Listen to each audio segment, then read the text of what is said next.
नमस्कार। ये आकाशवाणी पटना है। अब आप खालिद रशीद से प्रादेशिक समाचार सुनिए। पहले मुख्य समाचार। केंद्र सरकार ने कहा 70 वर्ष और उससे अधिक आयु के सभी नागरिकों को आयुष्मान भारत जन आरोग्य योजना का लाभ मिलेगा। उप मुख्यमंत्री सह वित्त मंत्री सम्राट चौधरी ने कहा केंद्र ने पंचायती राज संस्थाओं के लिए 1170 करोड़ रुपए से अधिक का अनुदान दिया। राज्य सरकार न्यूनतम समर्थन मूल्य पर दलहन और मक्का की भी खरीद करेगी। और पिछले 24 घंटों के दौरान प्रदेश में डेंगू के 98 नए मामलों की पुष्टि। पटना में सबसे अधिक 44 मरीज मिले। अब समाचार विस्तार से। केंद्रीय मंत्रिमंडल ने आयुष्मान भारत प्रधानमंत्री जन आरोग्य योजना के तहत 70 वर्ष से अधिक उम्र के सभी वरिष्ठ नागरिकों को स्वास्थ्य कवरेज देने को मंजूरी दे दी है। नई दिल्ली में मंत्रिमंडल की बैठक के बाद केंद्रीय मंत्री अश्विनी वैष्णव ने यह जानकारी दी। प्रधानमंत्री जी ने कहा था कि 70 वर्ष की आयु के ऊपर के हर बुजुर्ग को आयुष्मान योजना के दायरे में लाया जाएगा और 70 साल के ऊपर के हर बुजुर्ग, चाहे वो गरीब हो, चाहे मध्यम वर्ग के हो, चाहे उच्च मध्यम वर्ग के हो, ये नया दायरा होगा जिनको 5 लाख रुपए तक के मुफ्त इलाज की सुविधा मिलेगी। और इससे देश में करीब 4.5 करोड़ फैमिलीज, जिसमें करीब 6 करोड़ सीनियर सिटीजन्स कवर होंगे। केंद्र सरकार ने 31,350 मेगावाट की जल विद्युत परियोजनाओं को भी मंजूरी दी है। इसके लिए 12,461 करोड़ रुपए आवंटित किए गए हैं। वर्ष 2024-25 से 2031-32 तक इन योजनाओं को लागू किया जाएगा।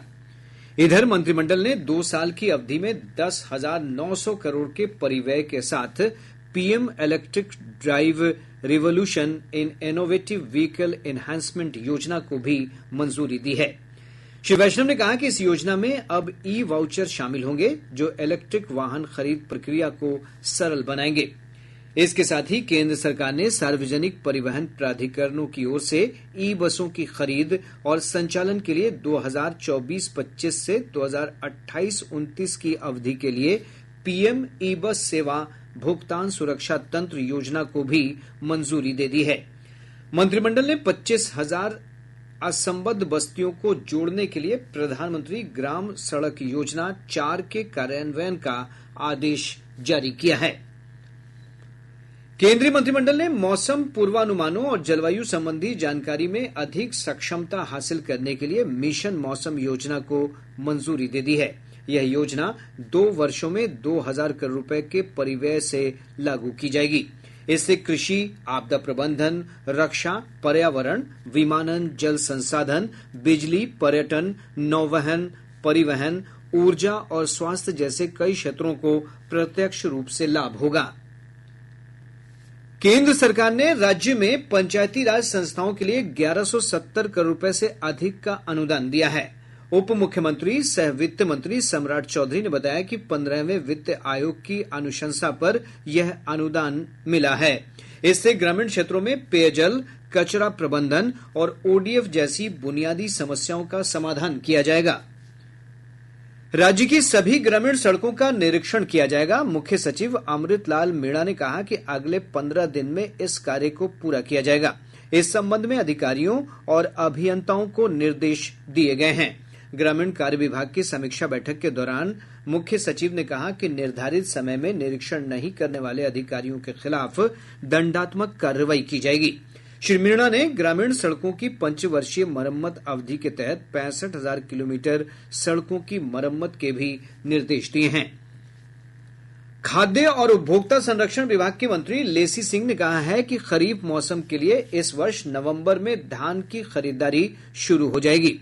पटना में संवाददाताओं से बातचीत में उन्होंने बताया कि राज्य सरकार धान और गेहूं के अलावा दलहन और मक्का की भी केंद्र सरकार द्वारा निर्धारित न्यूनतम समर्थन मूल्य पर खरीद करेगी। वर्ष 2023-24 में 30.8 लाख मीट्रिक धान की खरीद की गई। राज्य में राशन कार्ड का ई-केवाईसी कराने के लिए विशेष अभियान चलाया जाएगा। खाद्य और उपभोक्ता विभाग के सचिव डॉक्टर एन सरवण ने बताया कि त्योहारों के मौसम में प्रवासियों की सुविधा के लिए यह अभियान शुरू किया जाएगा। उन्होंने बताया कि हिमाचल प्रदेश, तमिलनाडु और पुडुचेरी के अलावा अन्य सभी स्थानों पर रह रहे प्रवासी ई-केवाईसी और आधार सीडिंग करा सकते हैं। उन्होंने कहा कि अभी 2,15,000 आवेदन जांच के लिए भेजे गए हैं। जल्द ही नए लोगों का राशन कार्ड बना दिया जाएगा। कृषि विभाग खरीफ फसलों की क्षति पर 20,000 रुपए तक का मुआवजा देगा। इसके लिए निबंधित किसान 31 अक्टूबर तक बिहार राज्य फसल सहायता योजना के पोर्टल पर आवेदन कर सकते हैं। जो किसान ऑनलाइन आवेदन नहीं कर सकेंगे वे कॉल सेंटर पर फोन कर मदद ले सकते हैं। मुख्यमंत्री नीतीश कुमार आज सारण जिले के मढ़ौरा में 20 से अधिक योजनाओं का उद्घाटन और शिलान्यास करेंगे। इनमें पॉलिटेक्निक कॉलेज छात्रावास, आईटीआई में बनी वर्कशॉप, 12 सड़क और पुल पुलिया तथा अन्य योजनाएं शामिल हैं। प्रदेश में 2 दशकों से लंबित आरा मिल की वरीयता सूची का प्रकाशन किया जाएगा। पर्यावरण, वन और जलवायु परिवर्तन मंत्री प्रेम कुमार ने वन अधिकारियों को आरा मिल संचालकों को लाइसेंस जारी करने के निर्देश दिए हैं। आरा मिल से संबंधित विषय पर समीक्षा बैठक के दौरान इस साल अक्टूबर-नवंबर में सभी चयनित आरा मिल संचालकों को लाइसेंस निर्गत करने का फैसला लिया गया। राज्य में 29 अक्टूबर से मतदाता सूची का विशेष पुनरीक्षण कार्य शुरू किया जाएगा। निर्वाचन आयोग ने इस संबंध में कार्यक्रम जारी किया है। इस दौरान अभियान चलाकर मतदाताओं के दावे और आपत्ति प्राप्त किए जाएंगे। सूची में नए नाम शामिल करने के लिए 1 जनवरी 2025 को योग्य मतदाता होने की अर्हता निर्धारित की गई है। मतदाता सूची का अंतिम प्रकाशन अगले वर्ष 6 जनवरी को किया जाएगा। इस बीच अभी बूथ लेवल ऑफिसर बीएलओ घर घर जाकर मतदाता सूची के अनुसार मतदाताओं की पहचान कर रहे हैं। यह काम 18 अक्टूबर तक किया जाएगा। प्रादेशिक समाचार आप आकाशवाणी पटना से सुन रहे हैं। ताजा समाचारों के लिए आप हमारे एक्स हैंडल AIR_News_पटना पर जा सकते हैं।